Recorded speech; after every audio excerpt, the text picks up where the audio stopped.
my boss at the Journal-Star used to do the Lumberg thing, where he would come up and say, yeah, can I see your sales numbers for the day?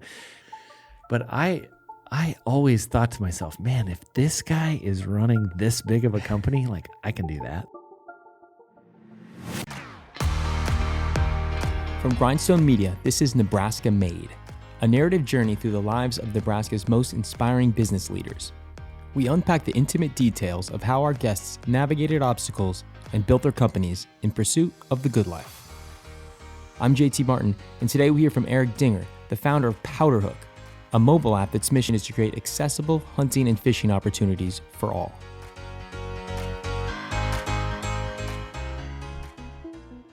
So Eric Dinger is a 40-year-old UNL graduate living in Lincoln, Nebraska, who has an interesting story. When he started building businesses, it was 2003, and there were only a handful of young, notable entrepreneurs in Lincoln at the time. It was very uncommon for a young man to own his own business. But time and time again, he found ways to solve business problems with practical solutions, until he ended up with one of the most downloaded mobile apps in Nebraska history. First 15 years of my life were in South Dakota. My first business I started when I was 12. It was a pheasant cleaning business, which foreshadows the last business I started. We made one of those pieces of paper where you cut the phone number at the bottom. In this case, it was my sister and I, we would clean your pheasants for $2.50 and freeze them, which now that I'm, of age to pay somebody to do that, it seems like a huge bargain. So Do you still clean your birds? I still do, yep. Wow. But the thought crosses my mind every time I do it that there's some sucker 12-year-old out there somewhere that would probably love the $2.50. The exit strategy of that business was I was going to the Alco, which only very small town Midwestern kids would know what an Alco is. And on the way in, I was going to buy some fishing lures. And on the way in, I dropped my wallet. It had $330 in it or something like that. And I never got it back. And that is how it goes in business sometimes. My parents did Amway as kids. And I remember listening to like Bill Britt and Rich Van Andel or Rich DeVos or something like that. All these like Amway tapes my dad had, I would steal them and stay up late when I was supposed to be in bed and listen to them because I just thought it was so cool what they did. They were building businesses and they were getting people fired up about working for themselves. And it wasn't until, all these years later, now 18 years of owning a business later, I realized that the seeds for that came from those Amway tapes in the trailer house. I started my first company. I was interning at the Lincoln Journal-Star. My job was to cold call doctors, dentists, lawyers, and try and figure out how to get them to advertise in the newspaper. Well, the newspaper, Journal-Star at that time, didn't have a digital product. So we created something called like business services. And it was like a ribbon, a banner ad on the Journal-Star's homepage, which was like the first ads that they had. And my job was to go get doctors, dentists, and lawyers to advertise on that ribbon. But this is 2002, probably by this point. The vast majority of businesses in Lincoln didn't have a website. And so the way my first company started was in order to get them to buy the ads, I would build them a website. I had taught myself to use Dreamweaver and Photoshop and Illustrator, and I would literally go hack them together, a crappy little website, maybe even make them a logo or something because a lot of these doctors' offices and stuff just would write their names on their door or whatever. And so, that started to work really well, and I ended up selling quite a bit at the Journal-Star. And I don't know that I ever heard this story, but I busted the budget, or for some reason they took me off of straight commission and decided to put me on hourly, and I got about an eighth of the paycheck I thought I was going to get, and that's how I found out. And so I needed to leave because I needed more money than I was making. And so I went back to the couple of people who along the way had asked me to do their website or build a newsletter for them or do a logo for them, who had all at some varying level offered to pay. And I went back to those people, and one of them said, I'll pay you $500 a month. And the other one said, I'll pay you $1,000 a month if you'll just do all of this stuff for me. So it's 2003, and Eric officially has his own business with paying clients. And all of this was at a time when there weren't many young people working for themselves in Nebraska. The only real notable young entrepreneurs were maybe Clint Runge, Steve Keen, and now Eric Dinger. And really, the idea of entrepreneurship and modern tech hadn't taken hold yet in the Midwest. There was no Silicon Prairie, no Nebraska Innovation Campus, none of that. What were your inspirations for being an entrepreneur? Did you look at people in New York City or venture capital firms, or who did you see that you were like, wow, Yeah. we want to be the next Silicon Valley? That wasn't even a thing back then. At that time, there was no venture capital in my head. And our company ended up becoming an ad agency. But when I started it, I had never even heard of the ad agency business model. I had never been in an ad agency. I didn't know anybody that worked for an ad agency. I opened the phone book and looked up what marketing companies were called, because that's what I thought I was starting. And it was Bailey, Lowerman and Associates and Swanson, Russell and Associates. And I didn't have any associates, but it seemed like Dinger and Associates would be the way to start. And so that's what I called that was the first name of my business. I'll never forget the day that was my last day at that company. A client out of Omaha had hired an NFL football player to model for their website. So we did a photo shoot of that guy, and we were launching this product. I remember that night, the client calling me and just chewing my ass because in the creative brief, the guy needed to look like he just got off the field. And one of the things in the brief was that he needed to have eye black on, and he didn't. In the version of the website that was set to go live in the morning, he didn't have eye black on. And that level of detail was how this person at this company worked. And I just remember thinking to myself, my God, that is so derivative. It is so far from the realm of the kind of conversations that I want to have every day. That was just a really good example of all right, it's time for you to do something different. It's pretty common to hear about burnout with entrepreneurs in a service industry like Eric's marketing agency. You start a business, working with clients that you love, doing work that you love, but then things get away from you, and then you're at the mercy of your clients. So in 2013, Eric sold his first business. He sold for a good amount of cash to an executive at another marketing firm here in Lincoln, who's still running it to this day under the name Agent. From the money he made off of the sale, Eric had about a 5-year runway of income to figure out what he wanted to do next. After selling the first business, did what I think is a thing that I'll remember fondly and would recommend to other people. And that is I took a couple of months off. And instead of lounging around and doing nothing, I set out to have 30 conversations with people that I respected. And I got all kinds of different advice. It would shock you if you asked, 20 people you respect the same question, how different the advice would be. But I'll never forget Kimberly Rath. She said, well, if you're going to solve a problem that matters to you, how are you going to pick that problem? And I was like, I don't know. I love growing businesses. I enjoy business development. I like meeting and being around people. And she said, now what magazine would you buy in the airport? And I said, Inc. or Entrepreneur or Fast Company or whatever. She's like, no. If it wasn't a business magazine, what would you buy? And I said, I'd buy Outdoor Life. And she said, all right, so go buy Outdoor Life and read it and figure out if there's a problem in that magazine that you think you'd be able to solve. And so lo and behold, go and buy the Outdoor Life magazine, and a man, the editor-in-chief named Andrew McKean, had a column called Open Country. And Open Country was his sort of manifesto, if you will, of this is the problem. Like, people, look, here's the issue. A lot of it had to do with access.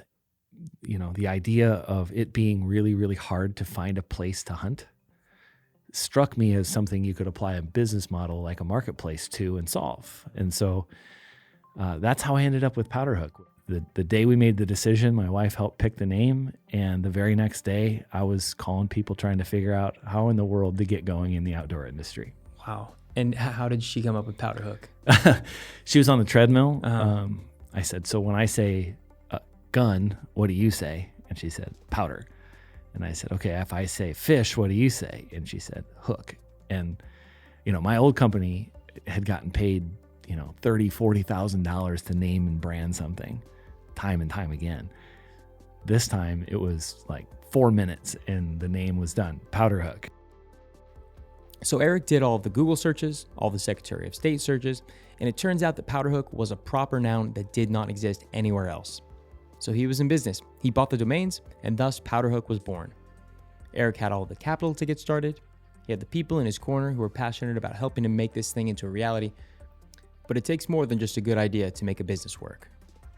The outdoor industry at that time was just hankering for somebody to step up and try to solve that problem. And so it was very easy for me to take what we adopted as our mission statement, which is access for all. And access for all means to me that regardless of who you are, you should be able to have a great day outside in this country. And so everybody we called in the industry, if you hunt or fish, I could rattle off 15 names you would know really well that all jumped at the chance to get in and work with us and make an effort at solving that problem. What was your first office like? I got a really rare disease from my first Powderhook office called sarcoidosis.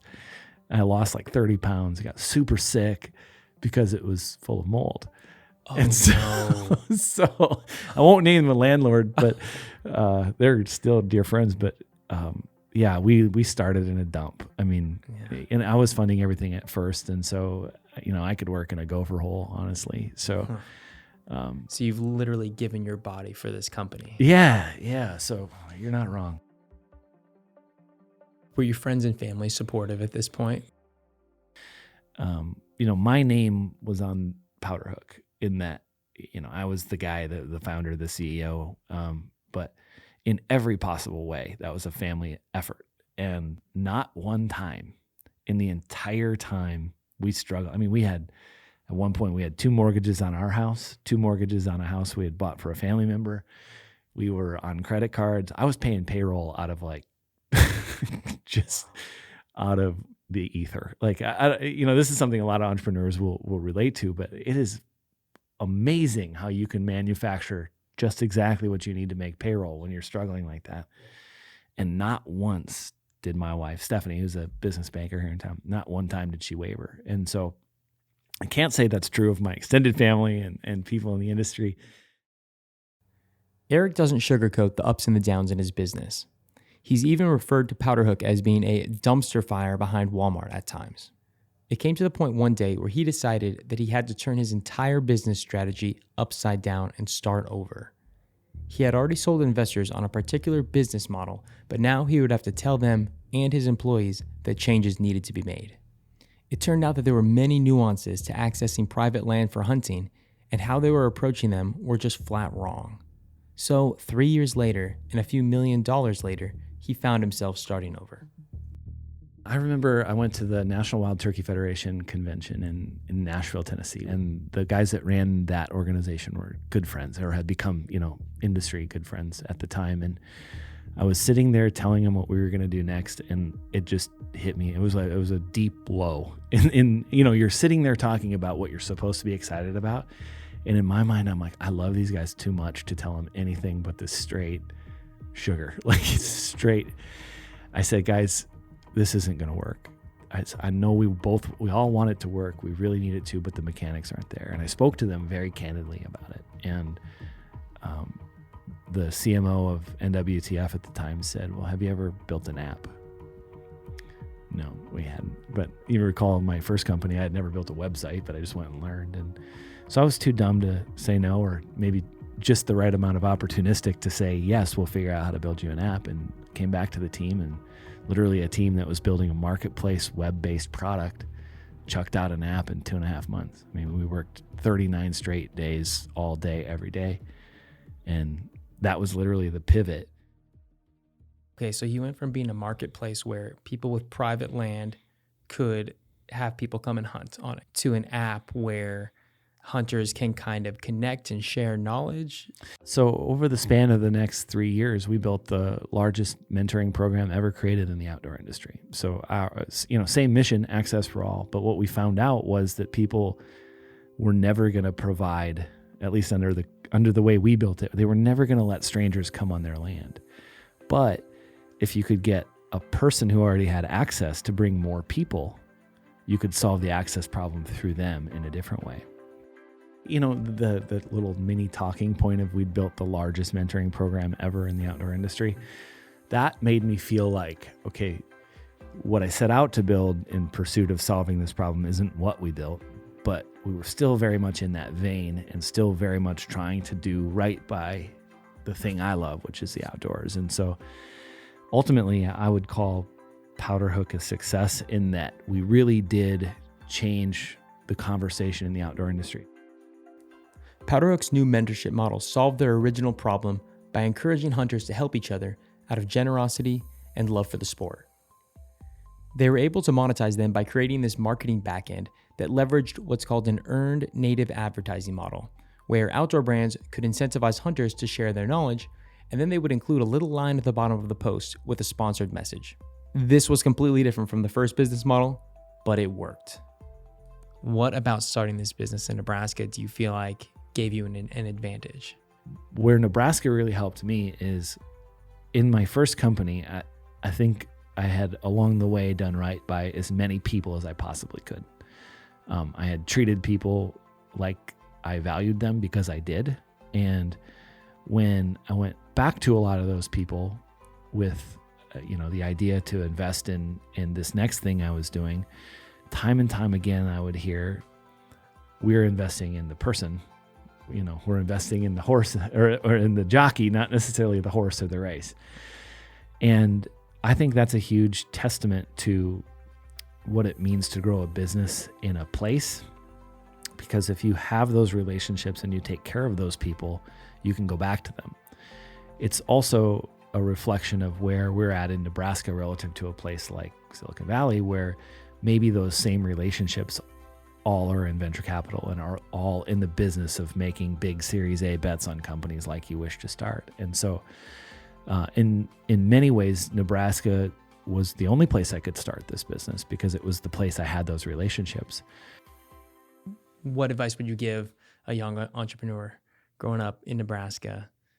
I think we made a great run at Powderhook, and we in many ways changed the entire culture of the outdoor and of the hunting industry, or we're part of changing it anyway. So I don't regret any of what we did. I think our work had tremendous impact. But man, if you could go back and say, I should have gotten to this milestone before I raised this money, or I should have waited to hire those 3 people until we hit that milestone. There's so much wisdom that comes from getting your ass handed to you a few times that, there's a lot to learn from that. You have to drop your wallet a couple times in the parking lot For real, to learn right? these lessons. Yeah, For real. Eric's been credited with inspiring a lot of the innovation and entrepreneurialism in Lincoln, and he says that he isn't done yet. I'm JT Martin, and this has been a Grindstone production.